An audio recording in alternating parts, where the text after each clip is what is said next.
tanpa itu tidak saya anggap data liar. Dan saya melihat di fokus di konteks penelitian tidak ada sama sekali. Yang kedua, fokus formulasi strategi, implementasi strategi, dan evaluasi strategi tolong diganti. Saya baru saja membatalkan fokus semacam ini pada tingkat ujian proposal. Bimbingannya Pak Panjeh sama Pak Fatoni itu. Mengapa? Karena tidak ada novelty. Sudah terlalu banyak membicarakan formulasi strategi, implementasi strategi, evaluasi strategi. Terlalu banyak. Apa yang akan saudara sajikan novelty-nya kebaruan? Kalau hanya niru kakak-kakak kelas.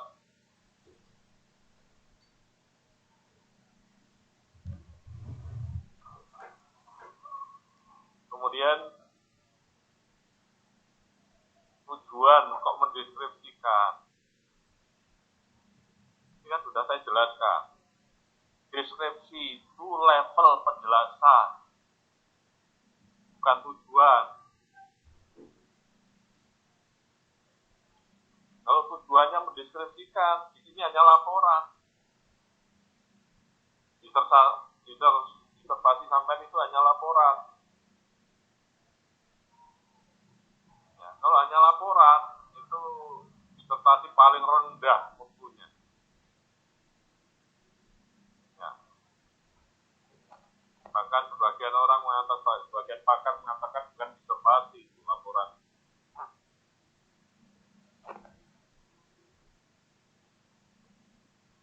Jadi kemarin sudah saya sampaikan bahwa tujuan itu minimal untuk memahami titik-titik, lebih baik untuk merumuskan konsep baru, misalnya titik-titik, untuk membangun teori baru tentang titik-titik, untuk menciptakan teori baru tentang titik-titik.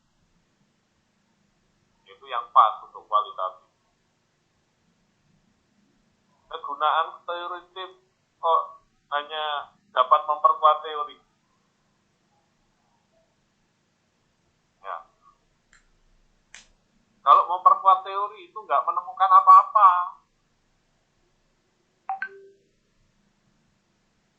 Ya. Kalau hanya memperkuat teori, hasil penelitian saudara dibanding teori tidak ada apa-apanya. Ya, tujuan itu mestinya kan tinggi, tujuan kok rendah. Minimal menyempurnakan teori, minimal. Dokter-dokter bisa menggugat teori.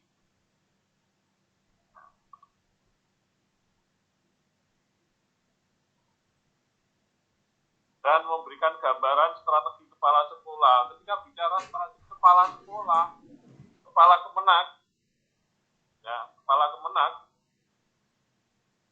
ya, itu ya sebenarnya kegunaan praktis, ini bukan kegunaan teoritis yang belakangan ini. Kemudian mestinya yang ditegaskan itu formulasi strategi, implementasi strategi, dan evaluasi strategi.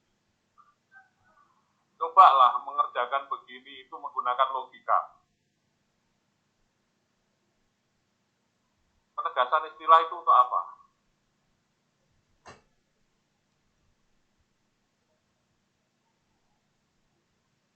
Penegasan istilah itu untuk apa? Ini dulu harus ngerti. Penegasan istilah itu bagi peneliti untuk memahami masalah yang diteliti. Dari sisi pengertian dulu. Dari sisi yang lebih kompleks nanti ada di teori. Sementara masalah yang diteliti itu apa? Tadi formulasi strategi, implementasi strategi, dan evaluasi strategi. Ya itu yang ditegaskan. Nanti bagaimana kalau ini sampai nggak paham tentang formulasi strategi, mau menggali data di lapangan?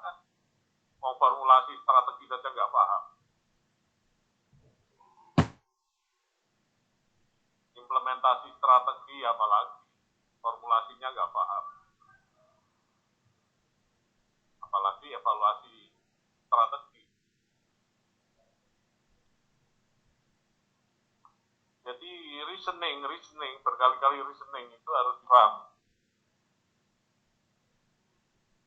Kemudian pada kajian teoritis untuk apa pengertian strategi itu sampai 5 halaman? Sekedar pengertian saja kok 5 halaman. Lebih baik yang dipertajam itu macam-macam strategi itu.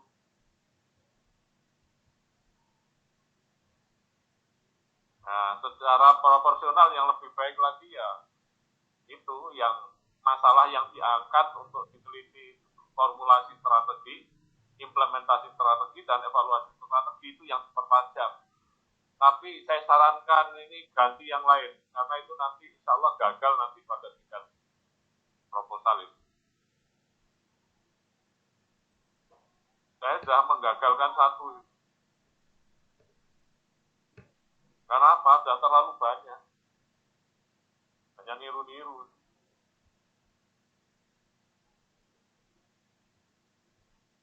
Kemudian penelitian terdahulu hanya 4, ya idealnya 30. Tapi untuk proposal barangkali karena di awal ya, tapi ya tetap harus ditambah masanya. Kemudian paradigmanya isinya skema, paradigma kok isinya skema. Paradigma penelitian kualitatif kok isinya skema.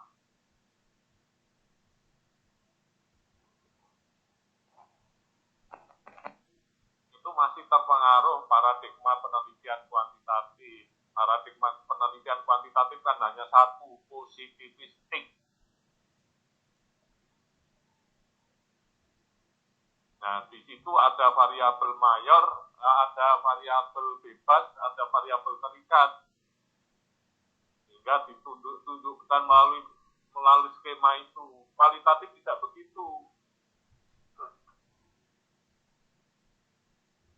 Dari variabel bebas kemudian mempengaruhi variabel terikat, ada panahnya. Itu kuantitatif, kualitatif nggak begitu.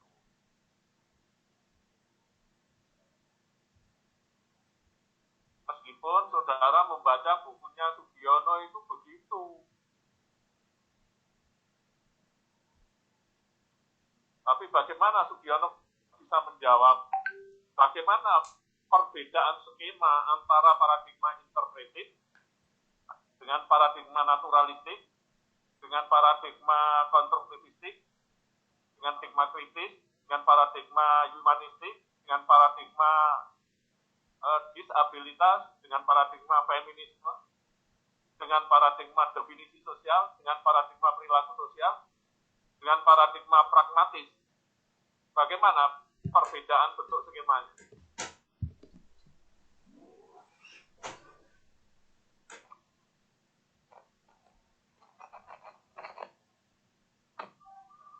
Ya tadi di dalam jawaban disebut paradigma namanya naturalistik, tapi tidak diungkap dalam proposal. Kemudian peneliti wajib hadir di lapangan.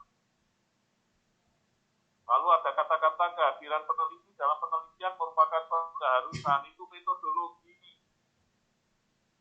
Sampai wajibkan siapa mas?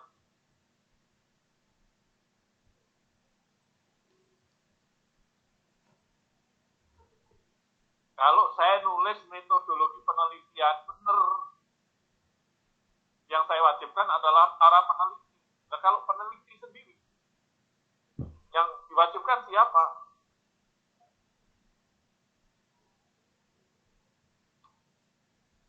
Makanya saya berkali-kali ngomong, ketika penelitian itu, yang metode penelitian bukan metodologi penelitian. Metode penelitian itu bagian dari metodologi penelitian. Yang kedua, metode penelitian itu bicara senyatanya, bukan seharusnya. Kalau kata-kata wajib, harus, keharusan, kewajiban itu kan bicara seharusnya. Kalau bicara senyatanya, pada awal bulan hadir sendiri atau disertai file locker ke lokasi penelitian. Nah, itu caranya.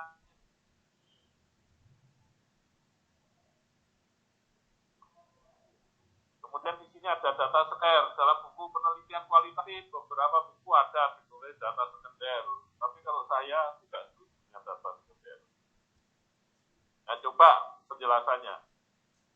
Buku penunjang itu buku apa? Buku penunjang itu?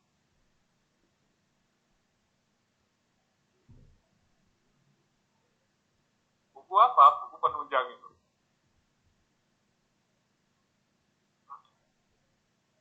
Dan data hasil observasi terkait dengan fokus penelitian. Coba. Observasi masuk data sekunder. Buku penunjang saya nggak jelas. Buku penunjang apa ya?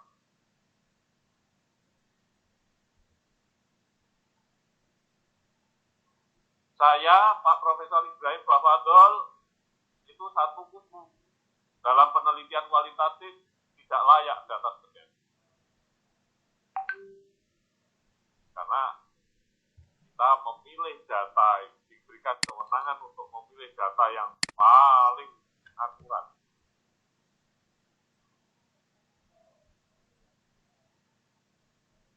Kemudian Hadi Sutresno, ini penulis buku Hadi Sutresno atau Sutresno Hadi.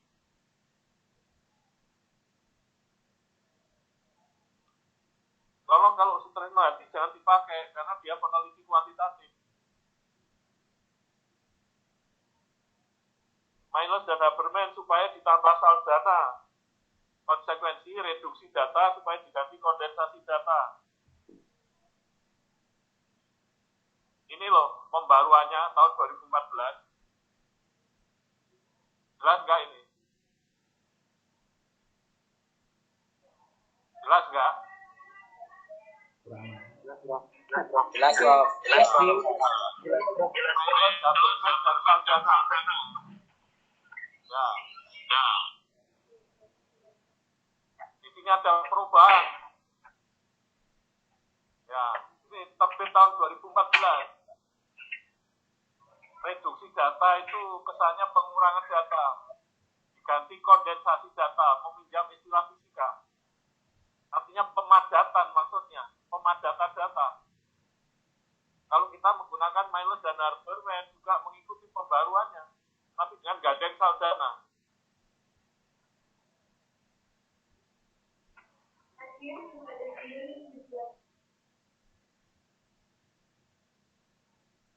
Kemudian teknik pemeriksaan hanya triangulasi sumber data dan member check, tapi di belakang ada tolong yang sistematis ya, yang sistematis nulis itu jangan bejat-bejat. Dan ini memang perlu ditinjaukan kembali Kementerian Agama. Kantor itu kerjanya kerja administrasi. Kerja administrasi itu kerja menerapkan instruksi dari atasannya. Nah, ini ada pertanyaan dengan Pak Arif tadi, apa bedanya manajemen dengan administrasi? Begini, tolong diperhatikan. Pada dasarnya, induk semangnya ada di administrasi. Karena itu jurusan-jurusan di perguruan tinggi umum itu dulu AP, administrasi pendidikan. Nah, sekarang ada, karena belum penyesuaian di akreditasi itu ketika dikunjungi oleh asesor itu AP garis miring MP. Maksudnya AP itu administrasi pendidikan garis miring MP, manajemen pendidikan. Ya. Jadi asal mulanya ada pada administrasi. Kemudian dalam perkembangan ilmu ada manajemen. Administrasi beda dengan manajemen meskipun ada hubungan yang erat. Kalau di Arab itu masih menggunakan dua-duanya diartikan idarah. Administrasi ya idarah, manajemen ya idarah. Mestinya kalau mengikut perkembangan ilmu, manajemen bukan idarah tetapi mungkin tandem. Ya. Tandem bukan idarah. Nah, di sini ada 3 pemikiran tentang administrasi dan manajemen. Pandangan pertama mengatakan administrasi dan manajemen itu seperti kembar dua. Sesungguhnya administrasi ya manajemen, manajemen ya administrasi. Pandangan kedua, manajemen lebih luas daripada administrasi. Itu baru bisa dibenarkan kalau administrasi itu hanya difahami sebagai korespondensi. Pandangan yang ketiga, administrasi lebih luas daripada manajemen. Apa itu? Ya, saya mengikuti pandangan terakhir. 624379. Ya, saya mengikuti pandangan terakhir bahwa administrasi lebih luas dari kosong isinya gak ada itu, bisa dipakai. Maka konsekuensinya intisari administrasi ada pada manajemen. Intisari manajemen ada pada kepemimpinan. Intisari kepemimpinan ada pada intisari keputusan ada pada human relationship. Sementara dalam human relationship itu asal manusia. Ya. Kepala sekolah itu bisa berperan sebagai administrator, bisa berperan sebagai supervisor, sebagai manager, dan bisa berperan sebagai supervisor. Ketika kepala sekolah menjalankan instruksi dari atasannya, maka dia memerankan peran administrator. Ketika kepala sekolah memadukan sumber-sumber pendidikan, maka dia memerankan peran sebagai manajer. Tetapi ketika kepala sekolah mengarahkan tindakan guru yang salah, atau tindakan pegawai yang salah, atau tindakan karyawan yang salah, maka dia memerankan sebagai supervisor. Kalau di perguruan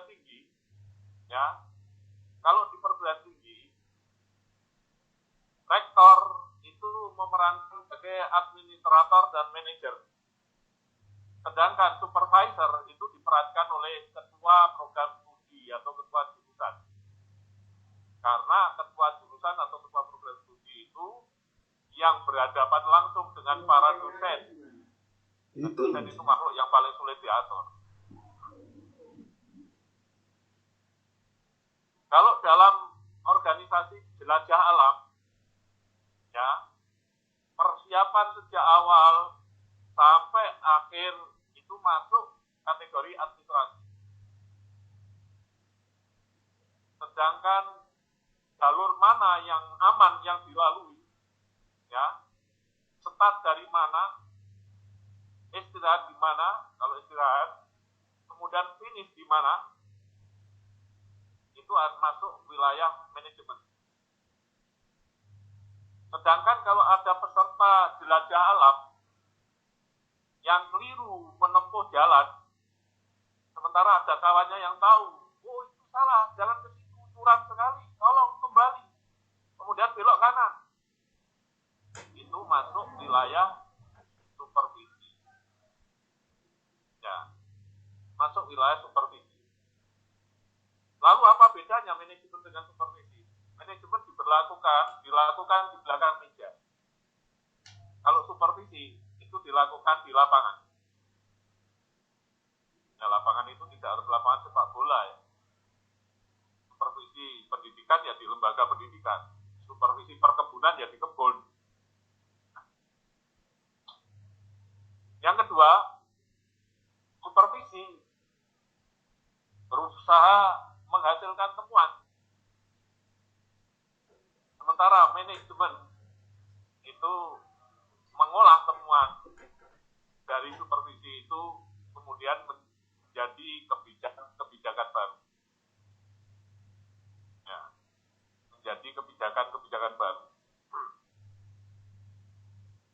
Jadi dari sini jelas bahwa kalau administrasi itu normatif, Sementara manajemen itu memiliki kandungan strategi. Karena itu saya lebih setuju memang jangan dilakukan di Kementerian Agama, tetapi dilakukan di lembaga pendidikannya. Ya, karena watak kantor itu ya biasanya hanya berkutat untuk menjalankan instruksi atasannya. Itu watak kantor. Nah, kecuali Kementerian Agama yang unik sekali, ya, jadi tindakan-tindakan setelah Kementerian Agama itu misalnya tidak lalu menjalankan dari Jakarta maupun dari Jawa Timur, tetapi banyak reaksi yang sangat berani. Nah, kecuali itu. Ya, kecuali itu. Jadi tolong ditinjau kembali. Persoalan luas dan sempit. Penelitian kualitatif itu tidak memburu luas. Dulu kan sudah pernah saya sampaikan di kelas ini atau di kelas lain. Jadi kuantitatif itu penelitiannya luas tapi dangkal seperti kolam. Kalau kualitatif penelitiannya sempit tetapi mendalam seperti sumur. Gitu loh. Jadi nggak perlu memburu luas, itu nggak perlu.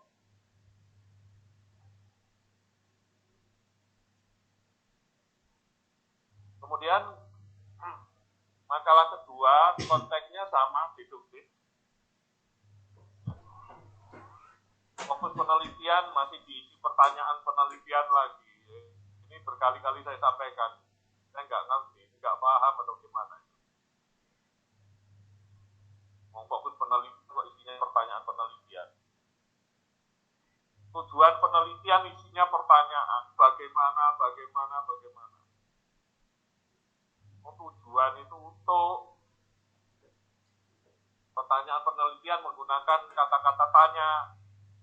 Nah, kalau kegunaan sebagai, kalau alasan karena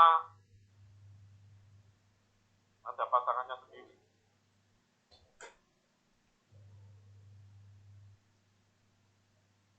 Kemudian paradigmanya kualitatif. Nah, kualitatif kok paradigma?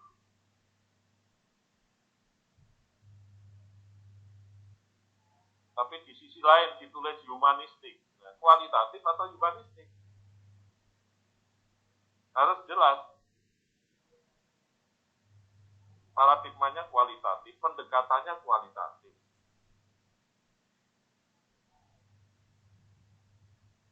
Lalu pembahasan pendekatan penelitian pada paragraf pertama justru menjelaskan metode. Ya. Kemudian berikutnya bicara pengertian kualitatif, footnote nomor 20. Kemudian bicara pendekatan penelitian kualitatif, footnote 21.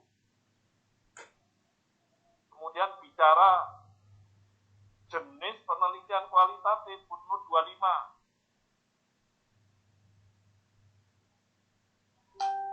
Di bawah disebut pendekatan studi multikasus, pendekatan situs tunggal,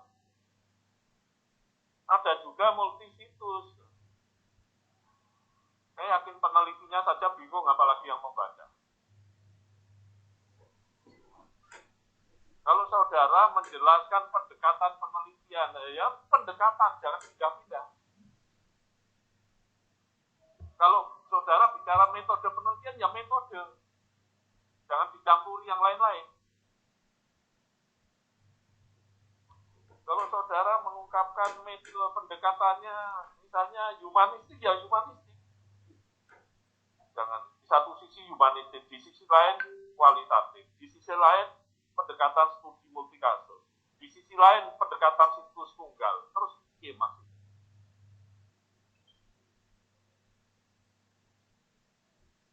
Saya yakin penelitinya saja bingung, nggak jelas. Apalagi yang baca. Jadi tulisan itu harus jelas, bicara A,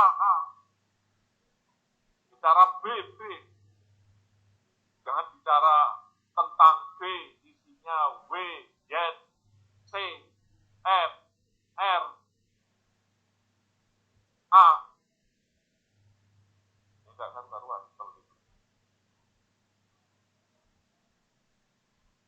Jadi tolong dirapikan, bicara mulai berlatih yang bagus gitu. Jadi paragraf pertama mengantarkan paragraf kedua mengantarkan paragraf ketiga dan seterusnya mengalir.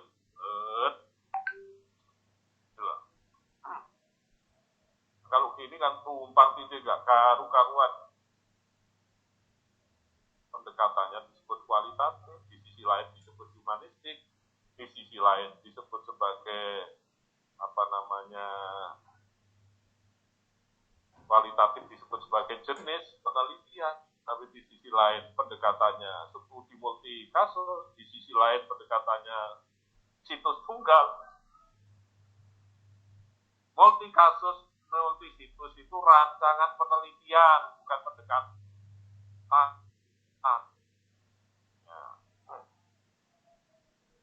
Kemudian lokasi penelitian ini bukan alamat kos, tapi keunikan apa yang terdapat pada lokasi itu terkait dengan permasalahan yang saudara teliti.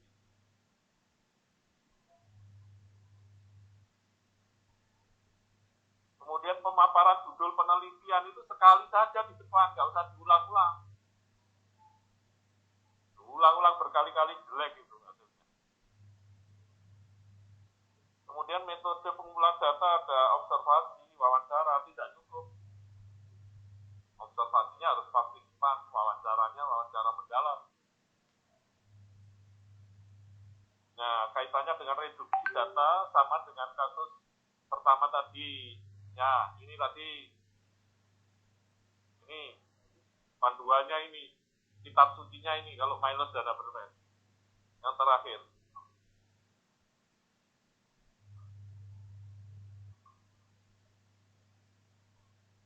Ini saya kira itu, ya.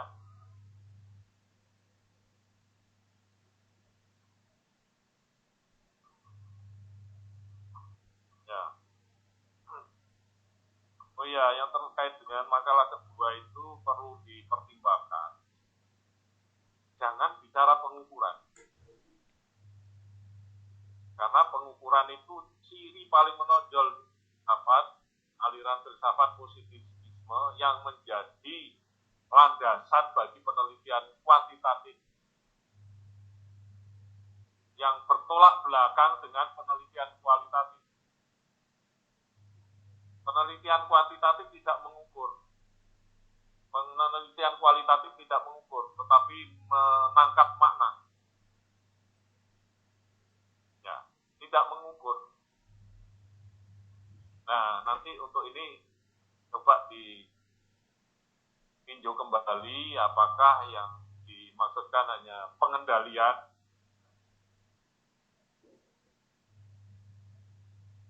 Kalau pengendalian saya kira kualitatif. Kalau pengukuran itu kuantitatif. Ya. Kalau pengendalian oke, tapi kalau pengukuran tidak. Jadi tolong ditinjau kembali. Oke, saya kira itu yang perlu saya sampaikan.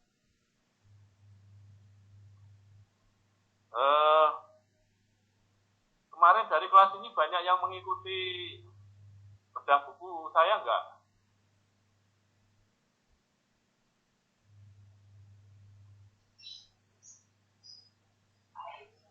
Beberapa saja, Bang. Beberapa saja, Bro. Nah, yang mengikuti itu bisa dapat gambaran enggak penerapan dari paradigma?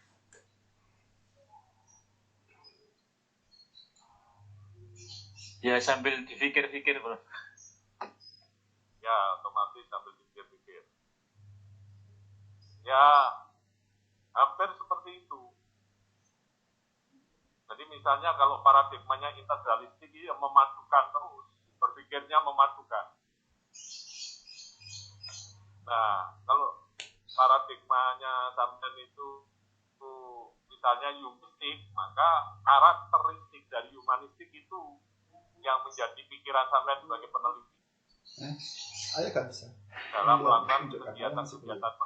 Tunjukkan atas 600. Ya, karakternya apa? Maka harus dikuasai karakternya apa. Itu Yang saudara kecil sudah dijadikan laku, tinggal prinsip 600. berpikir dalam melakukan penelitian. Tinggal ini, yang Maksud besar saya itu Pak. itu makanya kalau saudara mengikuti secara seksama, insya Allah paham.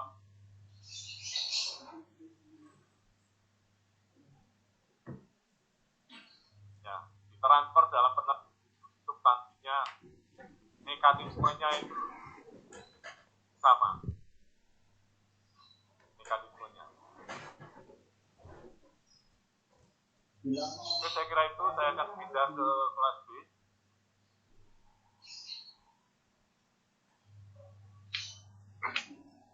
Ya, sebenarnya kalau waktunya cukup, maka berikan kesempatan untuk klarifikasi biar jelas. Akademik itu nggak perlu ditutup-tutupi. Keliru ya keliru, salah ya salah.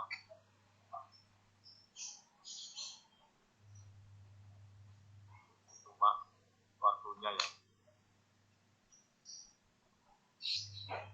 Tapi yang pertama kedawan.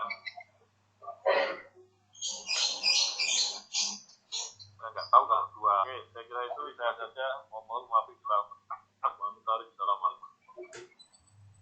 Assalamualaikum. Waalaikumsalam warahmatullahi wabarakatuh.